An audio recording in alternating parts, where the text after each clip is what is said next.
memoria de mi nombre, vendré a ti y te bendeciré. Y si me hicieres altar de piedras, no las labres de cantería, porque si alzares herramientas sobre él, lo profanarás. Amén. Amén. Pueden tomar su lugar, por favor. Dice que los altares, de hecho la palabra altar es muy, se usa mucho dentro de la iglesia. A esta plataforma tradicionalmente se le llama o se le conoce como altar, como simbolismo de estos mandamientos que Dios le ordenó, en este caso a Moisés. Y dice, a este altar, a esta plataforma, traerás, dice, tus ofrendas de paz, tus ovejas y tus vacas. Curiosamente, en el Nuevo Testamento nos dice que si tú quieres presentar una ofrenda delante de Dios, vayas y te pongas en paz con tu hermano, para que Dios escuche que si quieres ser perdonado por tu Padre Celestial, perdones al que te ofendió. De alguna forma, toda la referencia del Nuevo Testamento está basada en lo que nosotros conocemos como el Antiguo Testamento o la Torá. El domingo pasado decíamos que simbólicamente nuestros brazos, la diestra, la derecha, representa el Gesed o la bondad o la misericordia de Dios. Tú puedes adorar a Dios y levantar tus dos manos, pero puedes levantar tu mano derecha también, sí, con el significado y el sentido y el sentimiento de que estás buscando la dirección de Dios, ¿sí?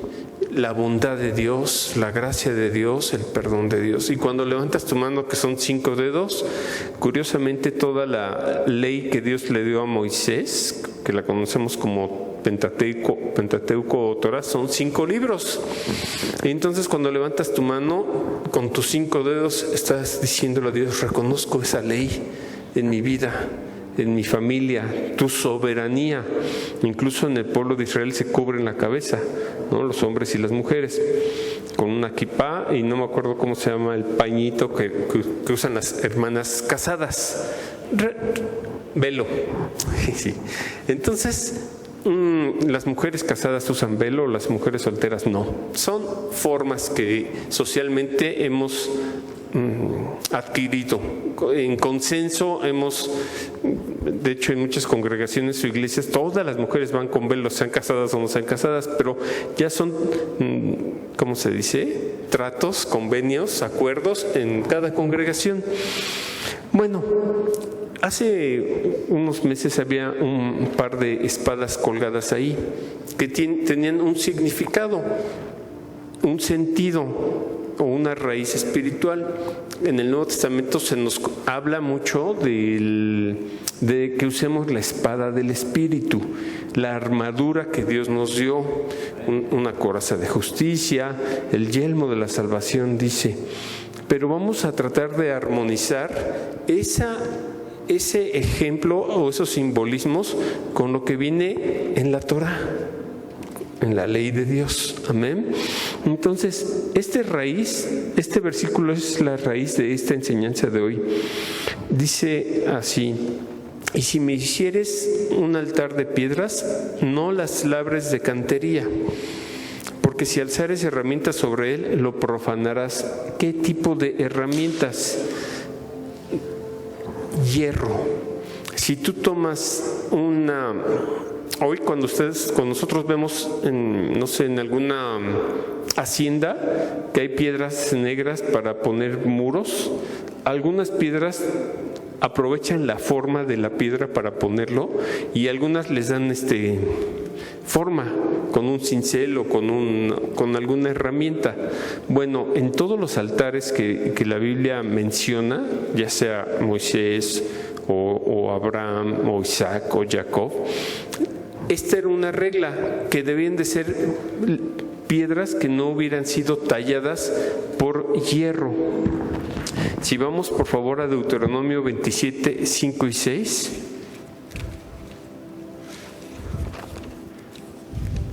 Espero en Dios que me dé tiempo de compartir todo lo que...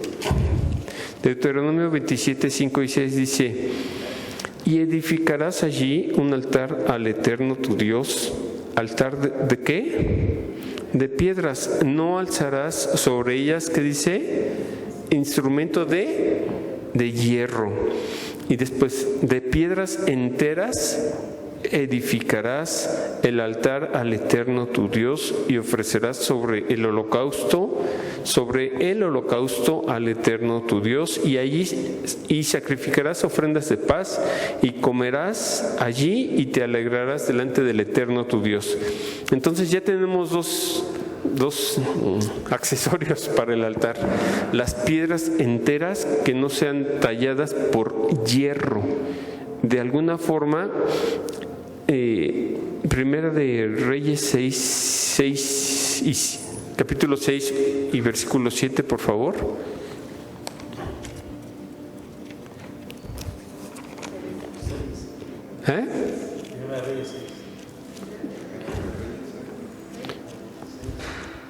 Primera de Reyes 6, versículo 7. Dice, hablando del templo de Salomón: y cuando se edificó la casa, la fabricaron de piedras que traían ya, ¿qué dice? Acabadas, de tal manera que cuando la edificaban, ni martillos ni hachas se oyeron en la casa, ni ningún otro instrumento de hierro. O sea que de alguna forma habían como hecho, hoy le llamamos mucho, no prefabricado precisamente, pero las habían tallado y labrado en otro lugar, digamos, en una área que pudiéramos llamarle taller, o una zona o una cantera, de tal forma que cuando llegaron al templo no se escucharon ni hachazos ni martillazos. Llegaron todas las piedras y fueron ensambladas así, ¿no? Con una ingeniería y con una arquitectura perfecta. Entonces vamos viendo que en la casa de Dios, incluso dice la Escritura, el Señor está en su santo templo. Guarde silencio, o guardemos como una reverencia en amor y respeto de Él toda la tierra, ¿no? Es como una forma más profunda de entender que la presencia divina, el Espíritu Santo, se merece todo el respeto, se merece todo el amor. Entonces, ¿hasta qué punto? Hasta el punto en que las piedras mismas con las que se edificó el templo ni siquiera no se escuchó un golpe de martillo o de hacha, sino que fueron ensambladas con una precisión y con un modelo previo, justo, exacto. Si me acompañan, por favor, el Salmo, no se oyó hierro cuando fueron preparadas, no se escuchó ruido de herramientas metálicas. ¿Por qué se quitaron unas espadas entonces en este lugar? Porque el hierro o las espadas están hechos generalmente para la guerra. Y la guerra implica el acortar la vida de alguien, en cualquier cultura. Una cultura medieval o una cultura japonesa o una cultura china, las espadas, los sables, las herramientas con filo, hachas, son para acortar la vida. Entonces no es apropiado que algo que acorta la vida se eleve por encima de algo que prolonga la vida, que es la palabra de Dios. No puede haber herramientas con filo por encima, porque las herramientas con filo acortan la vida en un mal uso, por encima de algo que prolonga la vida. Mi palabra es verdad, dice el Señor, pero mis palabras son palabras de vida. Es decir, la Torah física también representa la presencia de Dios, la presencia divina. Por eso no se hacen uso de espadas o cuchillos o objetos afilados donde se reconoce la presencia de Dios o una Torah abierta. ¿Has visto que muchas personas en México, yo he visto cristianos o creyentes o no creyentes, tienen Biblias abiertas en su casa?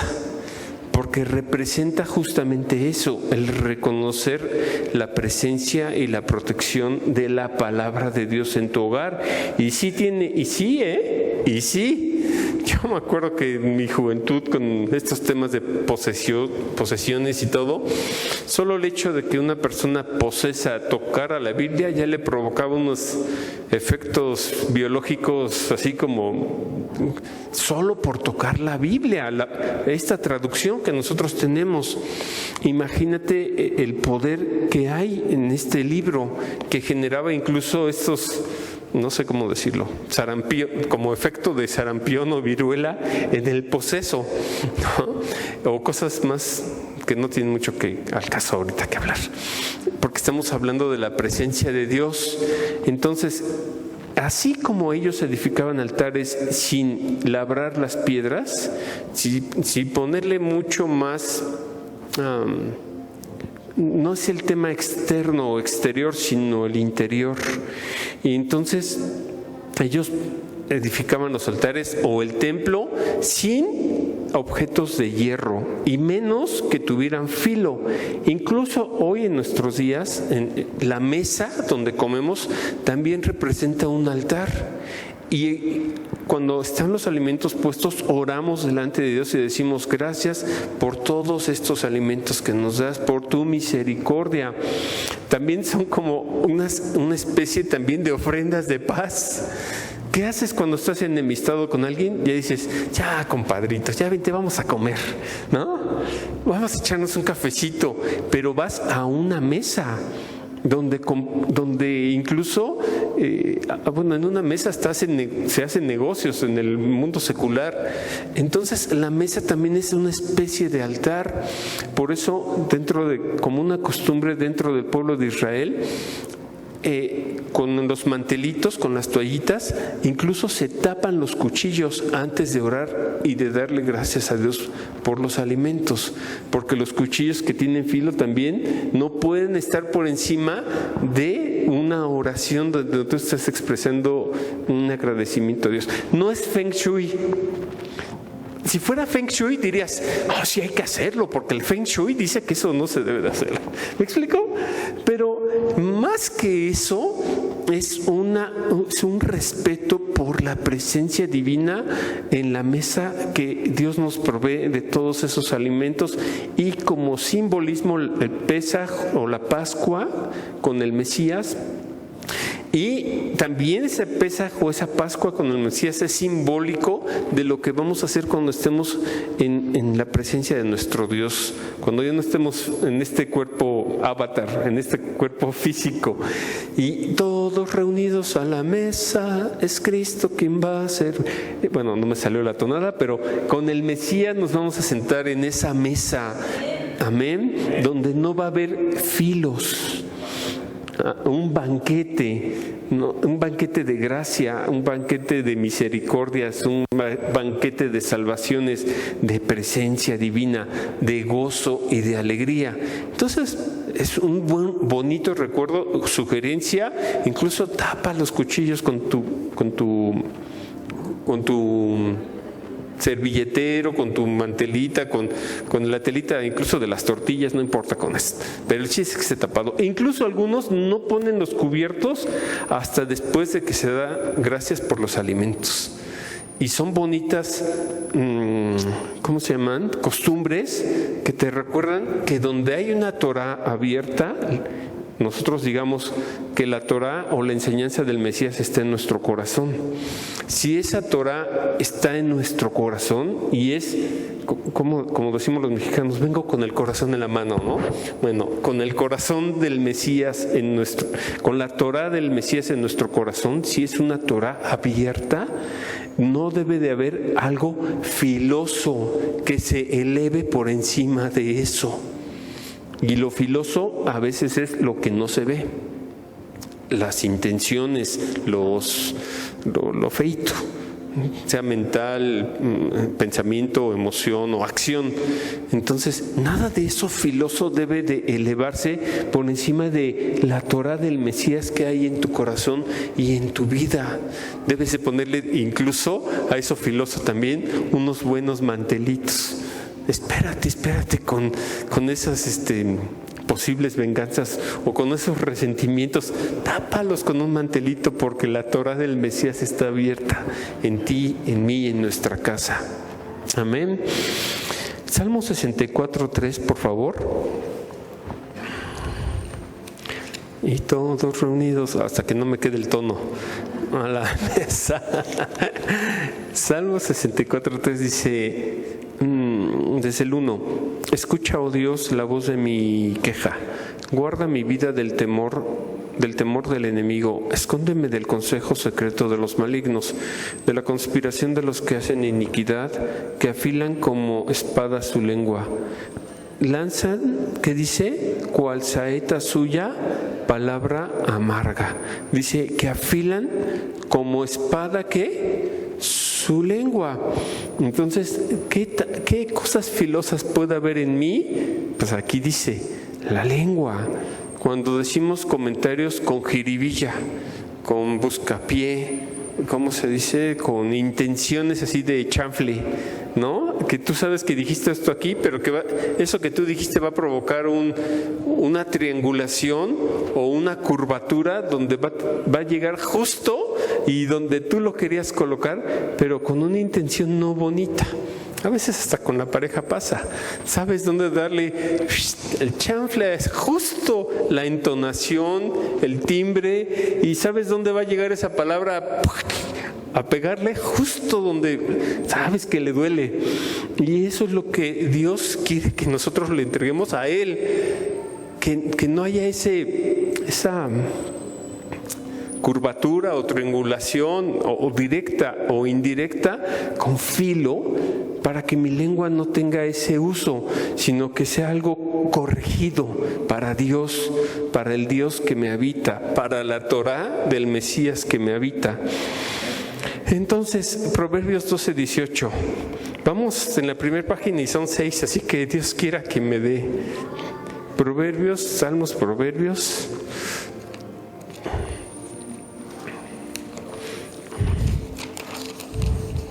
(12:18).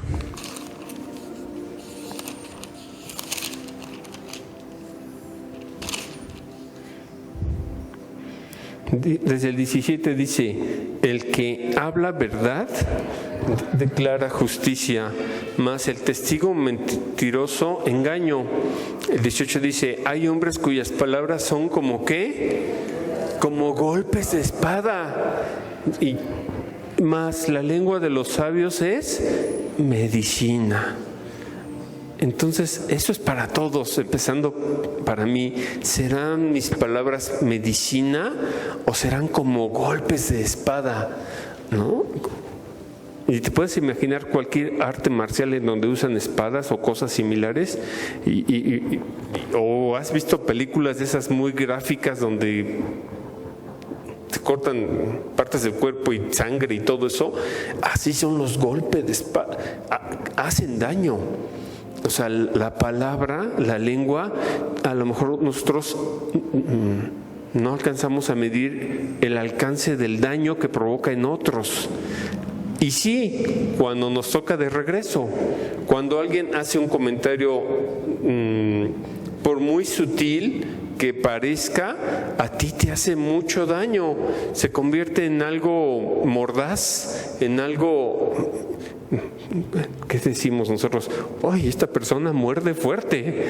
¡Ay, sus palabras traen peso! Entonces, lo recomendable es cuando yo estoy enojado, mejor trato de no decir nada. Ya que se me pasa el enojo, entonces ya puedo decir lo mismo que yo quería decir, pero sin esa carga emocional que va a generar un golpe de espada en alguien, ¿no? Bueno, mandé que no se escuche el hierro, el metal en tu lengua, que sea medicinal. Amén.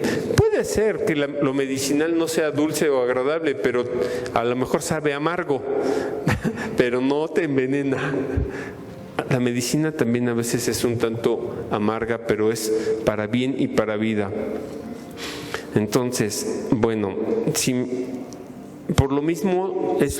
por lo tanto es lo mismo que, por ejemplo, en un templo o un lugar de adoración, pues no se entre con espadas o con cosas afiladas, hablando física o materialmente, pero de la misma forma, dice la Escritura, ve y ponte en paz con tu hermano para que no vengas con esos filos y con esa misma boca adores o alabes a tu Creador. Amén. Entonces, déjenme seguir buscando.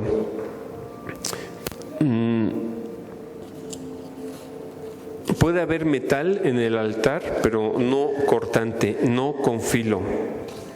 Entonces, déjenme ver. Vamos a poner un ejemplo. Juan 18:10, por favor.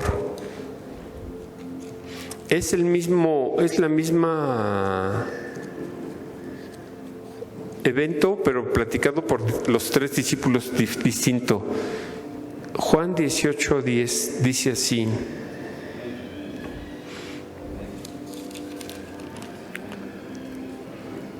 entonces Simón Pedro, que tenía, ¿qué dice? Una espada, la desenvainó e hirió al siervo del sumo sacerdote y le cortó la oreja derecha, y el siervo se llamaba Malco. Jesús entonces dijo a Pedro: mete tu espada en la vaina, la copa que el Padre me ha dado no la he de beber. Y a veces estamos todos así como Pedro: yo voy a defender a Jesús, yo voy a defender al Maestro, yo voy a defender al Mesías. Y la verdad es que el Mesías no necesita que lo defiendas. Él dice: mi vida yo la entrego. No hay mayor amor que que alguien dé la vida por sus amigos. Pedro, como muchos de nosotros en nuestros debates teológicos y familiares y políticos, religiosos, familiares, queremos defender a Jesús y al Mesías, y no es así. El Mesías mismo dice: todo tu conocimiento, toda tu espadita, guárdala en la vaina. Amén. Ese mismo pasaje, por defender a Jesús, incluso por defender a Jesús. Mateo 26, 51 y 52.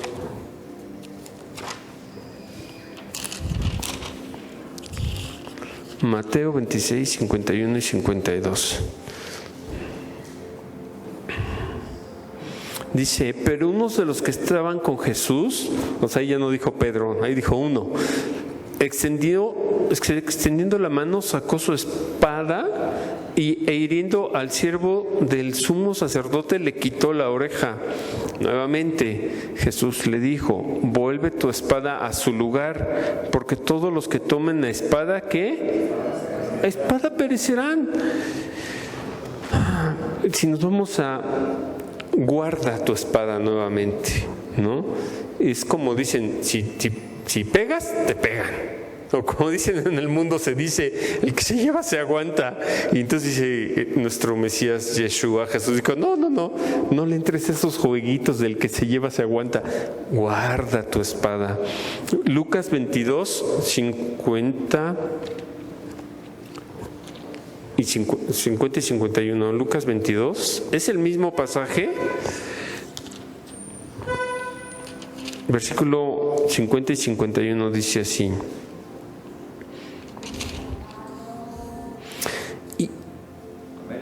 y uno de ellos hirió a un siervo del sumo sacerdote y le cortó la oreja derecha. Entonces respondiendo Jesús dijo: basta ya, dejad. Y tocando su oreja le sanó. En uno dice: guarda, en otro dice: regresa tu espada a la vaina, y en otro dice: ya, basta. Deja ya esos filos. Y tocando, es más, extendió su mano y le sanó. ¿Es ese Jesús el que mora en nosotros? El de palabras medicinales, el que extiende su mano, Gesed, misericordia y bondad, y con la ley de Dios y con el amor del Mesías lo sanó. Eres tú el que Dios está preparando para que seas el sanador en tu familia. Eres tú. No le dejes la responsabilidad a tu pareja o esposo o esposa o hijos o padres. Decía un canto antiguo cristiano, que eres tú al que Dios está llamando. No a mi padre, no a mi madre, sino a mi Señor, a quien tú llamando estás. Dios te está llamando a ti, a que tú tomes ese compromiso y responsabilidad, que el Mesías en ti sea para los demás algo medicinal, algo sanador. Él dijo, basta ya, deja los filos familiares, hermanos, con tus hermanos, no de la congregación, sino de tu familia. Basta ya, deja tus filos ya políticos, basta ya, deja tus filos ministeriales también, basta ya. Queremos al Mesías ya. Los cantos hebreos dicen que venga el Mesías, queremos al Mesías ya, pero ese Mesías es el que nos habita. Dice ahí que Pedro, cortó la oreja del siervo del sumo sacerdote. Y el sumo sacerdote Mesías, Mashiach, Yeshua, le sana la oreja al siervo del sumo sacerdote terrenal. Entonces, ¿te das cuenta? La misericordia de Dios puede ser para el más espiritual o para el menos espiritual, porque nosotros no vamos a discriminar. Jesús le sanó la orejita derecha al siervo del sumo sacerdote porque era el siervo del sumo sacerdote. Lo mismo el Señor Yeshua extendía su amor y sanaba a quien fuere, sin importar el estatus social.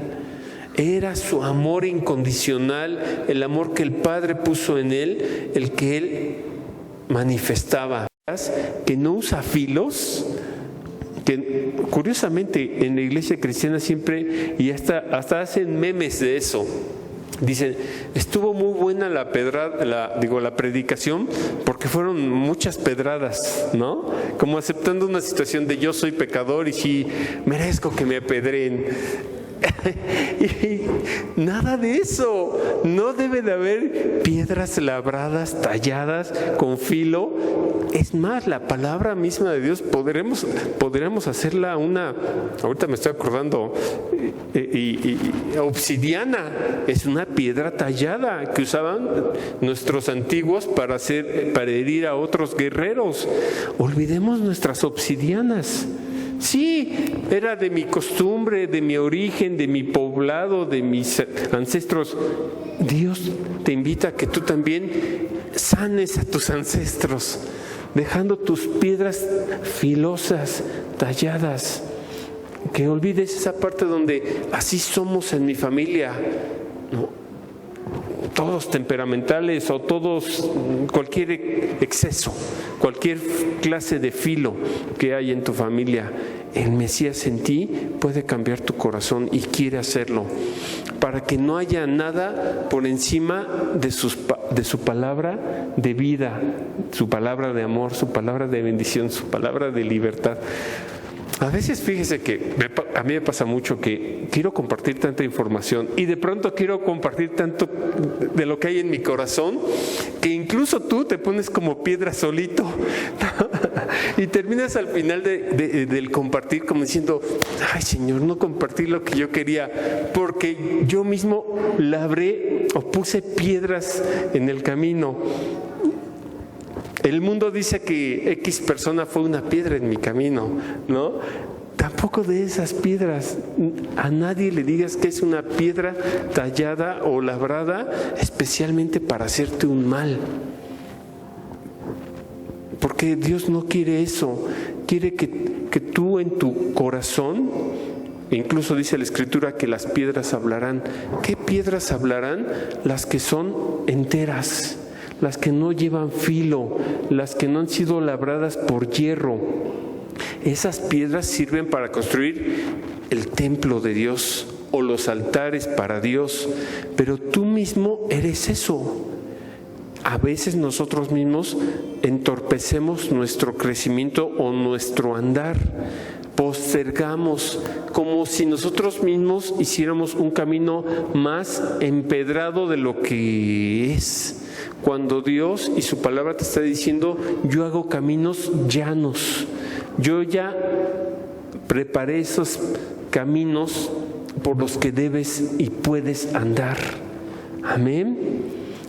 ¿Qué decimos nosotros? Con mi Dios yo saltaré los muros, con mi Dios ejércitos derribaré. Esos muros que otros tallaron y levantaron, piedras labradas y talladas, muros de resentimiento, muros de conquista, muros de competencia, muros de robarte tu bendición, el Señor los va a derribar. Cuando tú te levantes un altar en tu interior para Dios, un templo santo para tu Dios, y que de ti salgan palabras de amor y de bendición. Y entonces sí, vamos a hacerle como aquellos que gritaron a los muros de Jericó, a las piedras talladas de Jericó.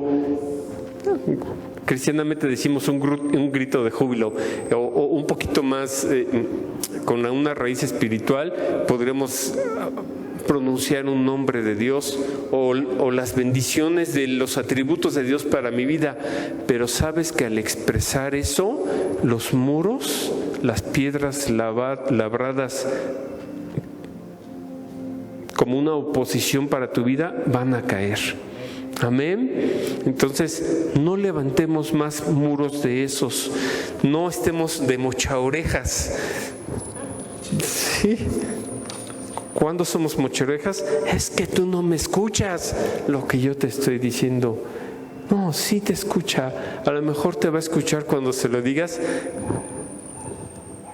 con una ofrenda de paz, con un altar en tu hogar sin filos o con los filos tapados. Amén. Bueno, quiera Dios que la palabra del Señor dice Oseas 6:6, misericordia quiero y no sacrificios. Que nuestro altar, nuestra devoción y nuestro amor por Dios no sean sacrificios solemnes, muy extravagantes, sino que sean sacrificios de paz, de misericordia. Amén. Ya para terminar, Mateo 3:11.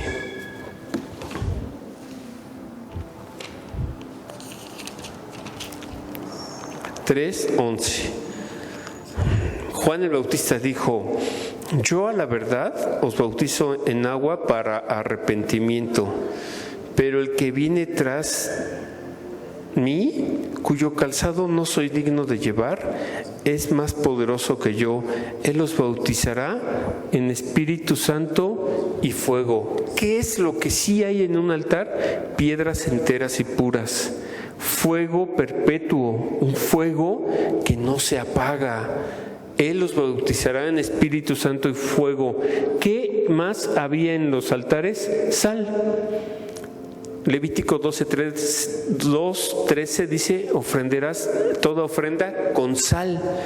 Y en Mateo 5:13 dice Jesús: vosotros sois la sal de la tierra. También en los altares se ofrecían agua y vino, que es una ofrenda derramada.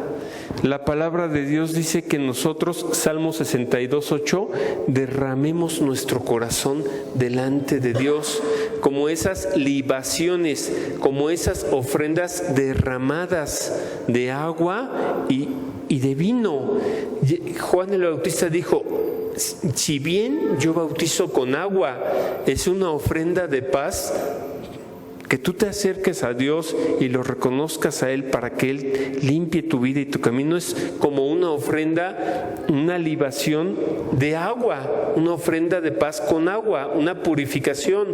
Pero dice, pero vendrá otro, que ¿qué? Poderoso, que bautizará en Espíritu Santo y fuego, en gozo perpetuo, con un vino, con una ofrenda, como si esa ofrenda líquida, que se llama libación, fuera derramada con un vino. Juan el Bautista bautizaba con agua, una ofrenda de paz líquida, una libación de agua. Yeshua es esa ofrenda de paz que derrama su sangre misma como ese vino, su sangre misma como ese gozo perpetuo para ti, porque en Yeshua, en su vida, en sus méritos, hay salvación. Amén. Entonces, al final todos los sacrificios iban acompañados de cánticos, todos con alegría y con santidad, algo sonoro que representa una entrega total a Dios.